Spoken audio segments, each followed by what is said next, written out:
buonasera, le principali notizie.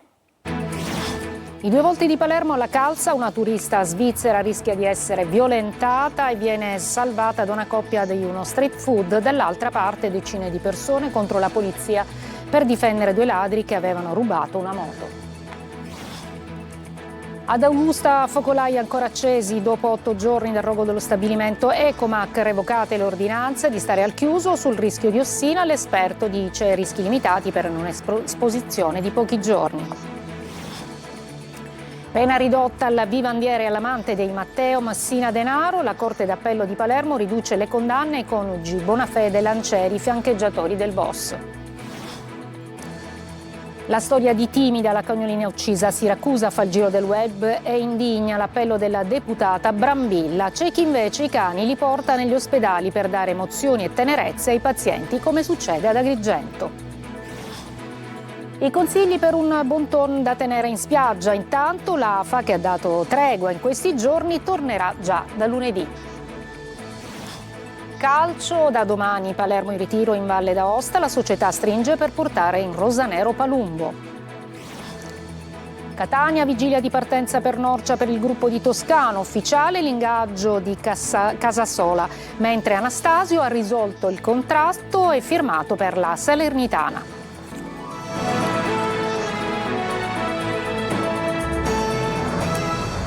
Eccoci, buonasera. Da un lato una notte da incubo a Palermo, la Calza, dove una giovane turista svizzera ha rischiato di essere stuprata per essere poi salvata da una coppia che gestisce un furgoncino di fast food. Dall'altro l'azione di decine di persone che si scagliano contro la polizia in difesa di due ladri che avevano appena rubato una moto.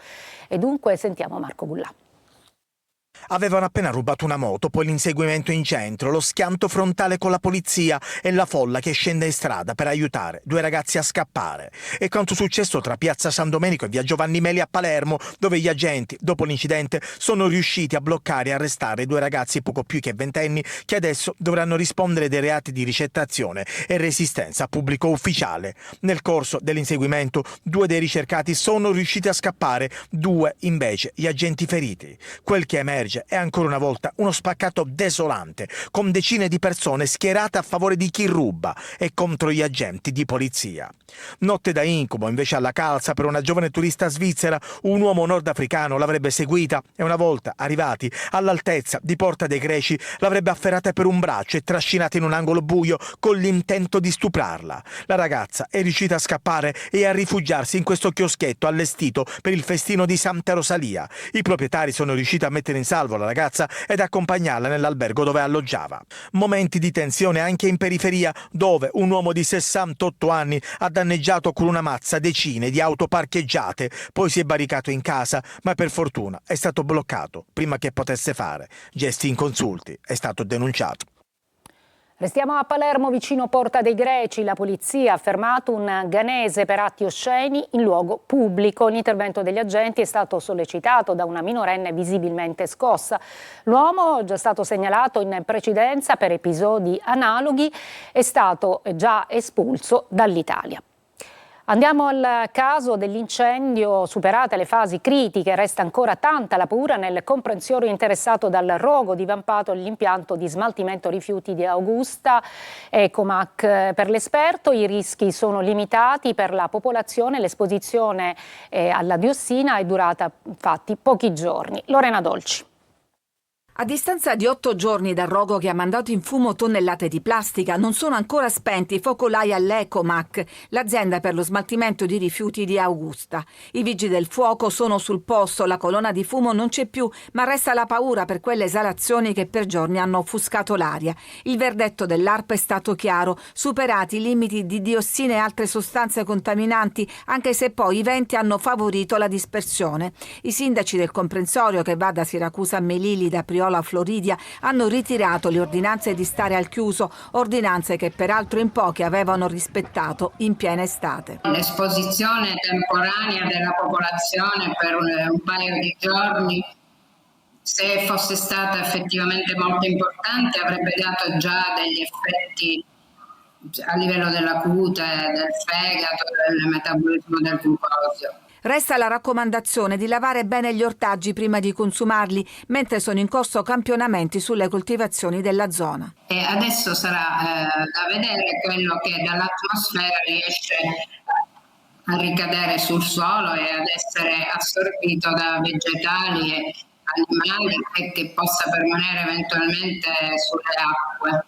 Il sindaco di Augusta Di Mare ha denunciato intanto l'azienda per disastro ambientale e la procura di Siracusa ha aperto un'inchiesta. Dubbi sulle misure di sicurezza adottate nello stabilimento, dove già 3 anni fa si era sprigionato un grosso rogo. Non deve più accadere, ha tuonato ieri il prefetto di Siracusa, Signer, che ha disposto controlli su tutti i 28 impianti di stoccaggio della zona.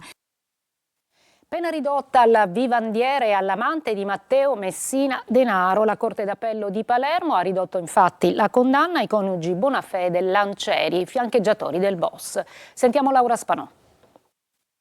Va ai domiciliari con l'obbligo del braccialetto elettronico Emanuele Bonafede di Campobello di Mazzara, marito di Lorena Lancieri, la vivandiera e amante del boss deceduto Matteo Messina Denaro. L'avvocato di Bonafede, Clizia Ferro, ha sottolineato che per il suo assistito sono state ritenute dalla Corte d'Appello di Palermo attenuate le esigenze cautelari e quindi è stato posto ai domiciliari. Emanuele Bonafede in appello aveva avuto ridimensionata la pena da 6 anni e 8 mesi a 4 anni e 4 mesi per favoreggiamento. Anche la moglie Lorena Lancieri in appello aveva avuto ridotta la pena da 13 anni e 4 mesi a 5 anni e 8 mesi ed era caduta l'accusa di concorso esterno riqualificata in favoreggiamento personale e procurata in osservanza della pena.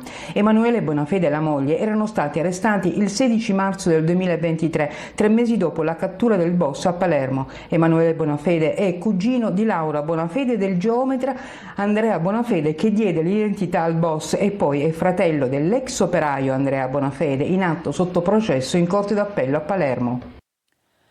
A Marsala un albanese è stato condannato a 3 anni di carcere per rapina e lesioni personali dell'ex compagna. Al culmine di un'accesa discussione l'uomo l'ha afferrata per i capelli facendole sbattere la testa contro un muro, colpendola pure al volto.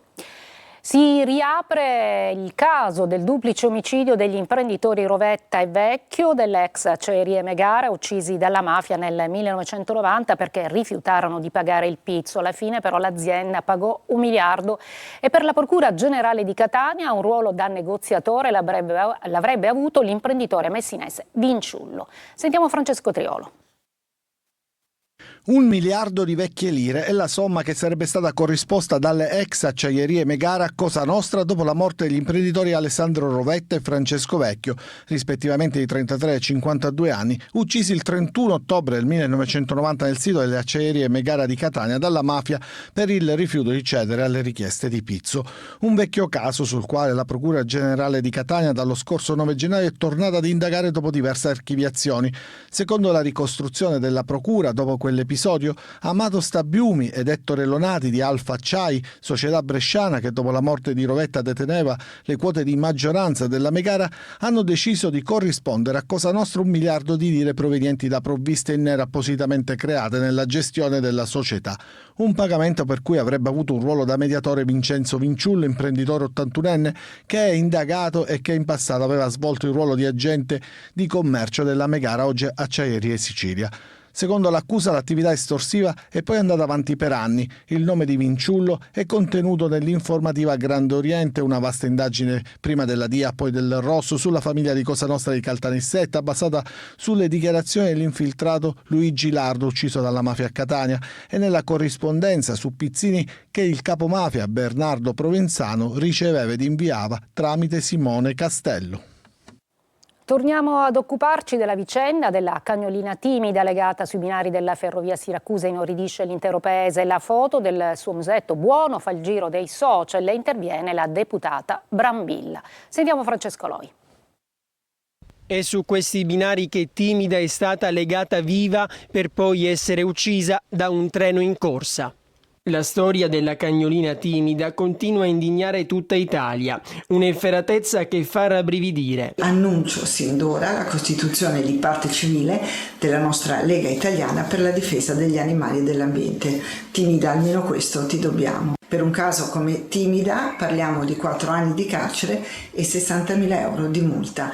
Io auspico che la magistratura agisca in fretta e soprattutto applichi il massimo delle pene possibili. Ad oggi però non ci sono indagati, anche se la procura sta valutando gli elementi per aprire un'eventuale inchiesta. Chi ha fatto tutto questo con la nuova legge Brambilla rischierebbe quindi carcere e maximulta. Però la riforma, in vigore dal 1 luglio, non può essere retroattiva. Il fatto è avvenuto prima del 1 luglio, parliamo della mia riforma attesa da 25 anni che finalmente ribalta la prospettiva di tutela degli animali, oggi soggetti giuridici portatori di diritti in quanto esseri senzienti, e inasprisce tutte le pene per chi commette reati nei loro confronti, rendendogli finalmente giustizia. Non solo chi uccide crudelmente, ma anche chi organizza i combattimenti rischia grosso. Oltre al carcere anche una sanzione, che può arrivare fino a 160.000 euro. Continuano gli sbarchi a Lampedusa dei 63 migranti partiti 4 giorni fa, solo 27 approdati sull'isola, erano partiti dalla Tunisia. La barca su cui viaggiavano si sarebbe fermata in acque internazionali per 1 giorno e mezzo senza benzina. Secondo quanto si apprende, l'imbarcazione su cui si trovavano i migranti si sarebbe trovata tra la Guardia Costiera italiana e quella tunisina, arrivata appunto nel frattempo.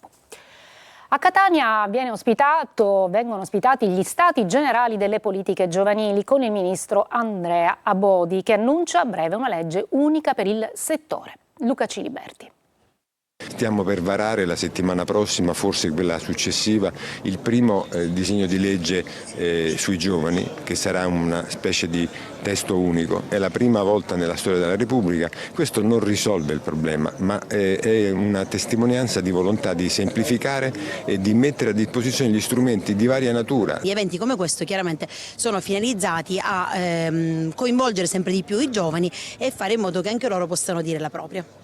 Catania ospita gli Stati Generali delle Politiche Giovanili, un centinaio di ragazze e ragazzi pronti a confrontarsi sulle sfide del futuro. Un evento che ha portato a Catania il ministro Abodi, che ha anche la delega allo sport, primo elemento di aggregazione e formazione. La sfida è quella di ridurre il numero dei NEET, ovvero coloro che non svolgono e non cercano alcun lavoro.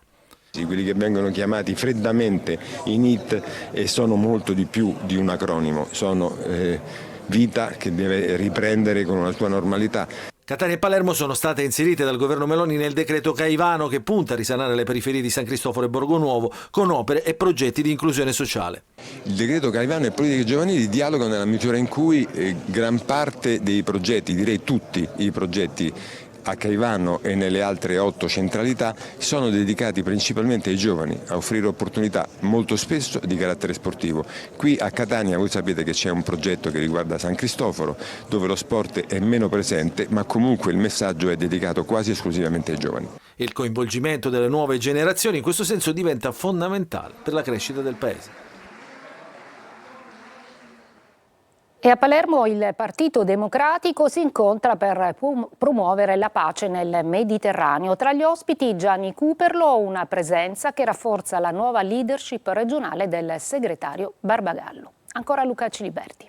Il Partito Democratico condanna i conflitti in corso in Medio Oriente e nel Mediterraneo. A Palermo promuove un incontro sulla pace dal Mediterraneo all'Europa. È un mondo in fiamme, è un mondo che restituisce un'attualità a parole che pensavamo rimosse dal nostro vocabolario, dall'agenda: guerra, sterminio, genocidio. E allora il compito della politica è quello di rimettere al centro i temi della pace, del disarmo, della convivenza, del dialogo tra le religioni. La presenza di Gianni Cooperlo in Sicilia non è casuale e rafforza la segreteria regionale di Anthony Barbagallo. La Sicilia, secondo il Partito Democratico, potrebbe diventare fondamentale nel processo di pace, proprio per la presenza di avamposti NATO come Sigonella. E il rischio è di diventare una piattaforma di guerra al centro del Mediterraneo. Noi dobbiamo contestare e contrastare questa prospettiva, perché solo la pace, solo la costruzione della pace, solo la ripresa del dialogo, della cooperazione nel Mediterraneo diventa la premessa per ogni prospettiva di sviluppo e di benessere della nostra regione. Al convegno ha partecipato anche il segretario regionale Anthony Barbagallo, appena riconfermato dopo un congresso di fuoco che ha dato vita a una nuova segreteria siciliana senza ribelli. Siamo in piena estate e arrivano anche i consigli del bon ton da tenere in spiaggia. Intanto l'AFA, che ha dato tregua in questi giorni, tornerà già a partire da lunedì. Sentiamo Desiree Ferlito. Genitori, parlate con tono. Se dovete chiamare o rimproverare i vostri figli, alzatevi e fatelo di persona. Urlare dalla sdraio disturba chi cerca un po' di silenzio, e questo è vero. Oh, papà! Oh! Senta, guardi che c'è suo figlio che la chiama, Ha ragione, scusi. Edoardo è completamente distratto, quindi bisogna alzare il volume, mi sa. Vieni qua, non dare fastidio, dovresti dire. Vieni qua, Edoardo! Un po' più piano?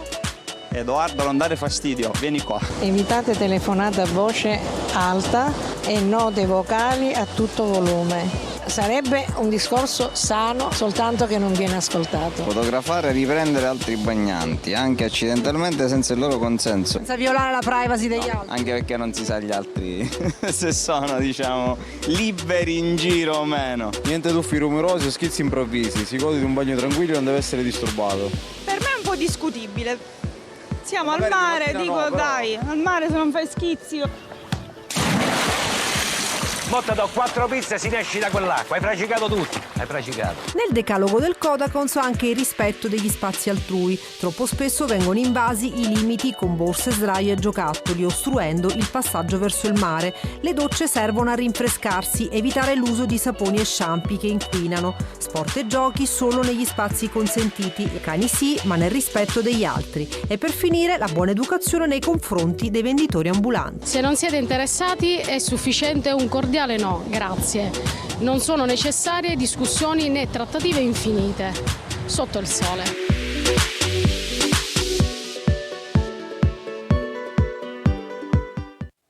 Una breve pausa e poi la bella storia di chi ama i cani e pensate li porta anche negli ospedali per dare tenerezza e emozioni ai pazienti.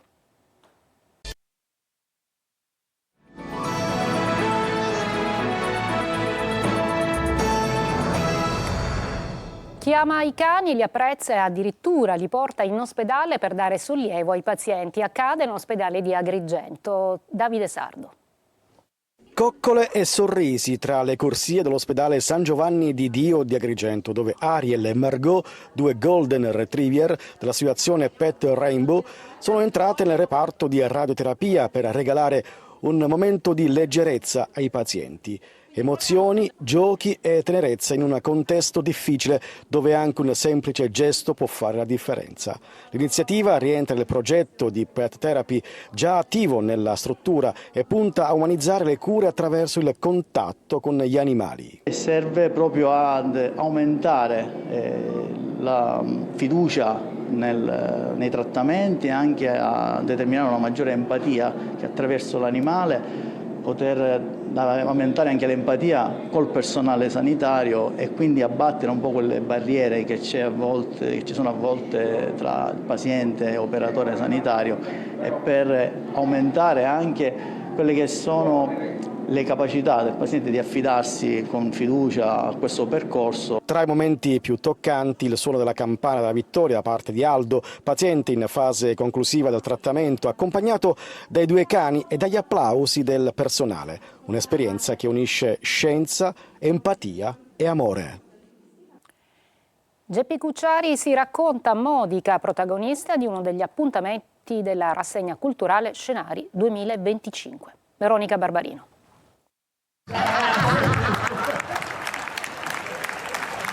Una serata ricca di risate, ma anche profondità e intelligenza, quella vissuta a Modica con Geppi Cucciari, protagonista di uno degli appuntamenti della rassegna culturale Scenari 2025. Sul palco il racconto divertente e sincero della sua vita, dalla nascita a Cagliari agli studi a Macomer fino all'università e alla scelta di mollare tutto per inseguire il sogno dello spettacolo a Milano. Con il potere dell'ironia ha raccontato della lunga gavetta, tra serate nei cabaret e perfino fino in discoteca, al corso di comicità fino all'esplosione con Zelig. È un ottimo compagno di viaggio, è il potere dell'ironia. Qualsiasi cosa tu faccia, anche se non è il tuo lavoro. Non sono mancati aneddoti divertenti, come il suo primo incontro poco istituzionale durante un evento del Quirinale con il presidente Sergio Mattarella, a cui commentò la bontà del menù della serata.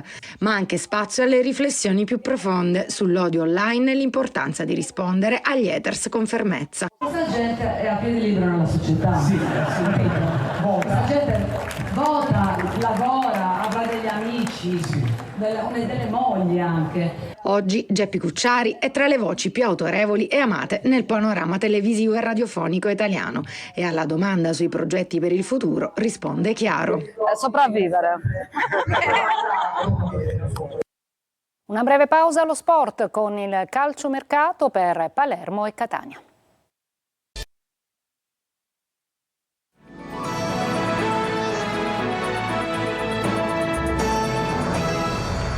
Mercato del Palermo in fermento, rosanero che hanno in mano Gyasi ma non riescono ancora a definire l'affare Palumbo con il Modena in uscita. Verre domani inizierà il ritiro in Valle d'Aosta. Marco Gullà. Come nelle montagne russe, il mercato del Palermo è un sali e scendi continuo. Trattative che sembrano definite e che poi improvvisamente si arenano, come quella con lo Spezia per Salvatore Elia. Ma anche per il centrocampista Palumbo la musica sembra essere la stessa. Il calciatore ha già tempo detto sì ai rosanero, ma l'accordo tra le due società non è ancora stato trovato. L'opzione Sarici come pedina di scambio è saltata, ma si può ancora arrivare al giocatore o pagando circa 2 milioni o aggiungendo un'altra contropartita. Gyasi invece è già in mano e la prossima settimana dovrebbe arrivare la fumata bianca. In difesa resta viva la pista per Bani, anche se il Genoa propone un rinnovo. Il calciatore è attratto dal Palermo e riflette sul da farsi. L'alternativa sarebbe Cistana, ex Brescia. Come under, Lucchesi della Fiorentina è sempre in pole, ma piace anche Cittadini. In uscita anche Verre, che è stato proposto al Pescara, Insigne e Di Mariano verso Avellino e Bari. Entrambi non partiranno per il ritiro in Valle d'Aosta, in programma da domani. Prosegue infine, senza sosta, la campagna abbonamenti. Dopo soli 4 giorni di prelazione sono già 7.411 le tessere rinnovate per la stagione 2025-2026. Un dato certamente positivo. L'obiettivo del club è quello di superare le 13.000 tessere dello scorso anno. Lunedì scatta il ritiro di Norcia per il Catania e queste ore sono caratterizzate dagli arrivi dei giocatori e anche dei nuovi che faranno parte del gruppo rossazzurro. Ufficiale l'ingaggio di Casasola, mentre Anastasio ha risolto il contratto e firmato per la Salernitana. Francesco Triolo. La partenza per il ritiro di Norcia è alle porte e quindi queste sono ore di fermento in casa Catania. C'è da organizzare tutto il lavoro, c'è da completare la lista dei convocati. Lo scalo di Fontanarossa è diventato un crocevia piuttosto trafficato in arrivo e partenza. L'ufficialità di Mattia Maffei, che torna al Trento, è stata la prima, quindi è stata la volta di Armando Anastasio, che era fuori dai convocati di Toscano. Ha risolto il contratto e si è accordato con la Salernitana dell'ex direttore sportivo Daniele Faggiano con un contratto biennale. Restano da definire le posizioni di Guglielmonti e Montalto, che dovrebbero anche loro andare via. Sono già a Catania invece il difensore Simone Pieraccini e l'attaccante Alex Rolfini. I due giocatori, il primo proveniente dal Cesena e il secondo dal Vicenza e attualmente svincolato, dovrebbero mettere la firma sul contratto nelle prossime ore. È arrivata invece da qualche minuto l'ufficialità di Casasola, già in città da qualche giorno. Continua invece la trattativa per Donnarumma, ma anche il terzino fuori dai convocati del Cesena sembra sempre più vicino al Catania. Il Catania che prova a rinforzarsi anche sugli esterni. I rossazzurri hanno sondato Manuel Marras della Reggiana, sul quale però ci sarebbe anche il Vicenza. È tutto, grazie per l'ascolto e buon fine settimana.